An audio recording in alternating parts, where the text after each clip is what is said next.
Assalamualaikum warahmatullahi wabarakatuh. Kembali kita bahas soal berkaitan dengan fisika. Kali ini kita bahas soal tentang momen gaya. Momen gaya termasuk pada kesetimbangan. Kita bahas contoh soal. Perhatikan gambar di bawah ini. Ada sebuah batang. Panjangnya A sampai E.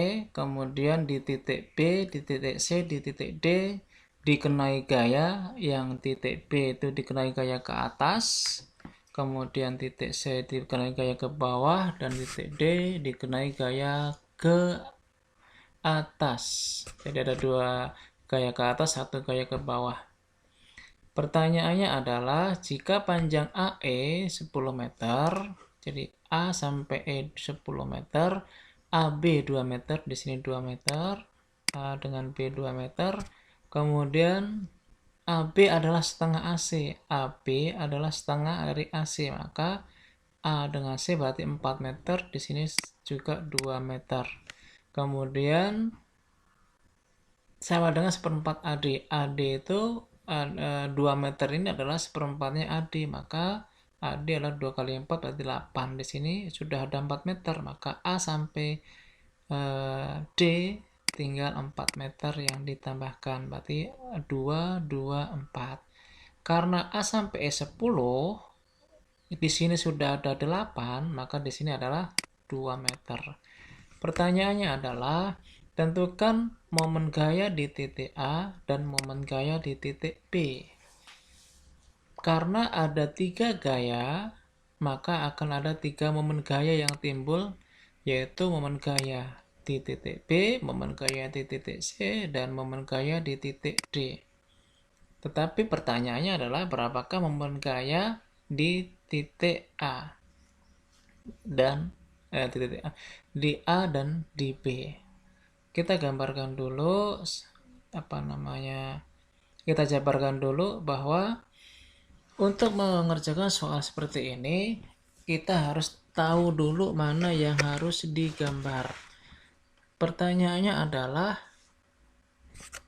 tahu momen gaya di titik A, artinya karena dia di titik A, kalau ditanyakan tahu A, itu artinya A sebagai poros.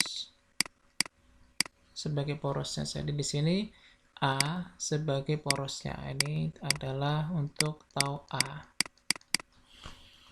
Karena A sebagai poros, maka semua gaya berpusat pada A. Semua gaya berpusat pada A.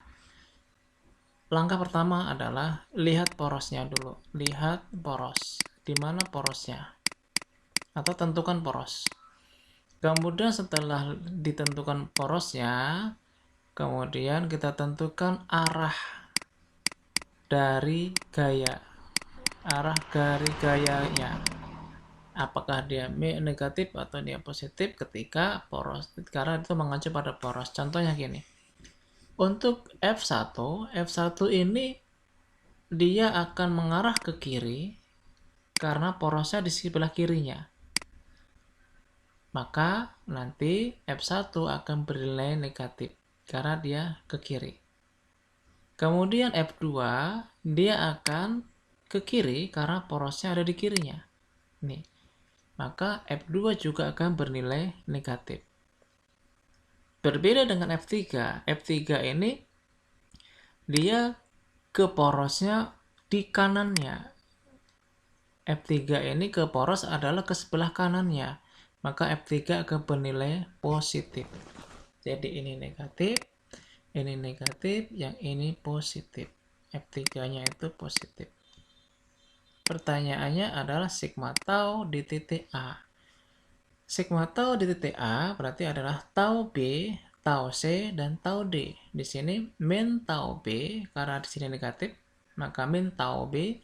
Kemudian di sini negatif juga, min tau D benar. Di sini kemudian ada tau C, dia positif karena memang FC-nya adalah positif, F3-nya adalah positif. Nah, setelah tahu formulanya, jadi ini arah dari gaya, kemudian tentukan formulanya. Tentukan Ini tulisannya agak buruk ya. Tentukan formulanya. Formulanya apa ini formulanya ini? Setelah tentang formulanya ya tinggal masukkan rumusnya. Yaitu tau A untuk tau B adalah F1 ya. F1 dikalikan jarak dari titik B ke poros, yaitu A. Jadi R1 yang di sini R1 di sini adalah jarak dari B ke A. Kemudian R2 adalah jarak dari D ke A. Kemudian R3 adalah jarak dari C ke A. Ini ya, R3 dikali R3 min F2 dikalikan R2. Min itu dari gambar ini. Kita tuliskan maka sigma tau di titik A sama dengan min 20 dikali 2, 20 Newton dikali 2, ditambah 30 Newton dikali 4. Kenapa 4? Karena di sini 2 tambah 2, jaraknya adalah 4. Kemudian dikurangi karena dia negatif, di sini negatif, maka 30 dikalikan jarak dari A ke D. Jarak dari A ke D adalah 8. Nih 8. Sehingga hasilnya 20, 22, 40, kemudian 120, ini 240, maka hasilnya adalah 160 Newton meter. Ini artinya negatif itu artinya dia berlawanan arah jarum jam putarannya. Berlawanan arah jarum jam putaran dari batang yang diberi 3 buah gaya di atas ketika diputar di titik A. Oke, pertanyaan yang berikutnya adalah tentukan tau di titik B. Tau di titik B. Sekarang titik B-nya sebagai porosnya. Kita gambarkan dulu. Ingat porosnya di titik B. Kita buat ini adalah poros. Poros kita gambar seperti ini sebagai poros. Ini tadi belum digambar ya. Ini sebagai porosnya. Karena porosnya di B, otomatis untuk yang F1 tidak digunakan. Kenapa? Tidak digunakan, taunya pasti 0. Tau B-nya di sini pasti 0. Pasti 0 karena apa? Jaraknya 0. Nih. Maka ini tidak dipakai ya. F1 tidak dipakai karena jarak dari F1 ke titik B adalah 0. Berapapun dikali ke 0 tidak ada momen gayanya atau 0. Sehingga caranya sama. Dilihat porosnya. Porosnya di mana? Porosnya di B. Kemudian C-nya di mana? C-nya di sebelah sini. Dia kalau mau ke dia kalau mau ke B, kemana arahnya? Ke kanan. Nih, berarti F3 adalah positif. Jaraknya berapa? 2 meter. Untuk yang F2, dia ke kiri arahnya. Nih, ke B itu. Negatif. Berapa jaraknya? Ini 4. Berarti 6 meter. Nih, di sini 6 meter. Pertanyaannya adalah tau B. Maka kita tuliskan rumusnya, formulanya. Tentukan formula. Tau B. Formulanya adalah tau C karena positif dikurangi tau D. Tinggal masukkan bahwa tau B ini salah ketik ya. Tau B sama dengan F3 miliknya C dikalikan R3. Ini R3 itu adalah C ke A. Dikurangi F2 dikali R2. Oke. 30 dikalikan 2. Ingat R3 itu tidak selalu 2 meter. Tergantung dia kemana arahnya, kemana porosnya. R2 juga tidak selalu 4 meter. Karena apa? Dia bisa 2 meter, bisa ke 4 meter. Tergantung dia mau ditarik ke poros yang mana. Nah, di sini jaraknya adalah 2 meter karena B ke C 2 meter.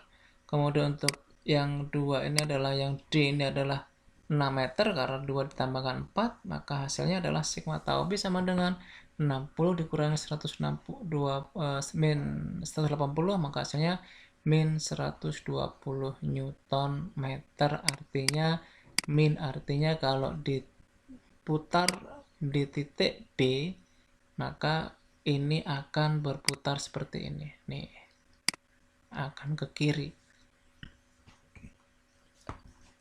Oke, demikian pembahasan soal berkaitan dengan momen gaya. Kemudian lanjut di berikutnya, nanti ada kita lihat soal berikutnya adalah momen inersia. Sedikit berbeda dengan momen gaya, ini momen inersia.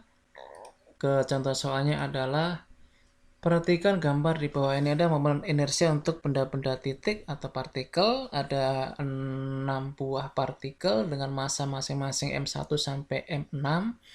M1 2 kg, M2 dan M3-nya sama, yaitu 1 kg. M4 sampai M6 sama dengan 3 kg. Maka tentukan A, besarnya momen inersia jika diputar terhadap sumbu X.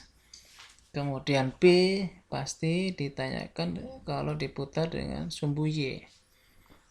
Langkah pertama, kita gambarkan dulu momen inersia jika diputar searah sumbu X.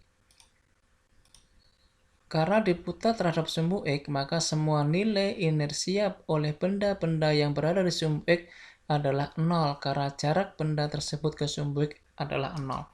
Di sini ada 6, masanya ada 6, massa ada 6. Maka nanti akan ada I-nya, ada 6 juga. Yang apa itu? Momen inersia 1, 2, 3, 4, 5, 6. Di mana saja itu? Nah, perhatikan masanya. M1, M2, M5 ada di sumbu X, maka di sini adalah dia di sumbu X. M2-nya di mana? Dia di sumbu X. M5-nya mana? Dia di sumbu X. Pertanyaannya adalah, diputar di sumbu X. Yang ada di sumbu X berarti dianggap dia bernilai 0. Sehingga yang dihitung yang mana? Yang dihitung hanya yang I6, I3, dan I4. Nah, kita lihat. Kita gambarkan di sini. Diputar searah sumbu X nih. Maka apa-apa yang di sumbu X tidak di inersianya dianggap dituliskan 0, maka kita hanya punya gayanya, masanya hanya tinggal massa 3, kemudian massa 4 dan massa 6. Massa 3 dia di sumbu X juga, sehingga ini ada di sumbu X dan di sumbu Y. Untuk massa inersia di 3 juga tidak digunakan, jadi tinggal hanya massa yang di 4 dan massa yang di 6. Sehingga kita tuliskan sigma mr kuadrat sama dengan I4 ditambah I6. I adalah sigma mr kuadrat. Ada 2 I, maka jumlahkan. Untuk yang I4 adalah M4 dikali R4 kuadrat, dan untuk yang I6, ini 6 dikalikan R kuadrat, R6 kuadrat, 3 M4. 2 adalah jarak dari jarak M2 ke sumbu Y, ini adalah 2. Jarak I6-nya mana? Oh, salah, ini M4 ya. M4 ke sumbu X-nya adalah 2. Kemudian yang M6 ke arah sumbu X-nya adalah 3. Jadi sini 3. 3 kali 4, 3 kali 9. Hasilnya adalah 39 kg meter persegi atau meter kuadrat untuk momen inersia ketika dia diputar di sumbu X-nya. Pertanyaan kedua adalah ketika diputar di sumbu Y. Ketika diputar di sumbu Y. Perhatikan yang di sumbu Y. Ketika diputar sumbu Y, maka semua yang ada di sumbu Y inersianya adalah 0. Sehingga yang berlaku hanya M5, M2, dan M1. M3-nya enggak, karena dia bisa ke X, bisa ke Y. Sehingga kita tuliskan I, sigma I-nya adalah I1 sama I1 ditambah I2 ditambah I5. Masing-masing kita tuliskan jabarannya angkanya. Hasilnya adalah jarak M1. M1-nya adalah ini, M1 ke jarak M1 ini ke sumbu Y adalah 5, 2 tambah 3. Kemudian R2-nya ini ke sini adalah 2. Kemudian R5-nya ini adalah ke sini 2. 2, 2. Maka hasilnya adalah benar. Sehingga momen inersia ketika diputar di sumbu Y adalah 66 kg meter kuadrat. Demikian contoh soal yang berkaitan dengan salah satu poin-poin yang ada di kesetimbangan, yaitu ada momen gaya dan momen inersia. Nanti bertemu lagi di pembahasan soal berikutnya. Assalamualaikum warahmatullahi wabarakatuh.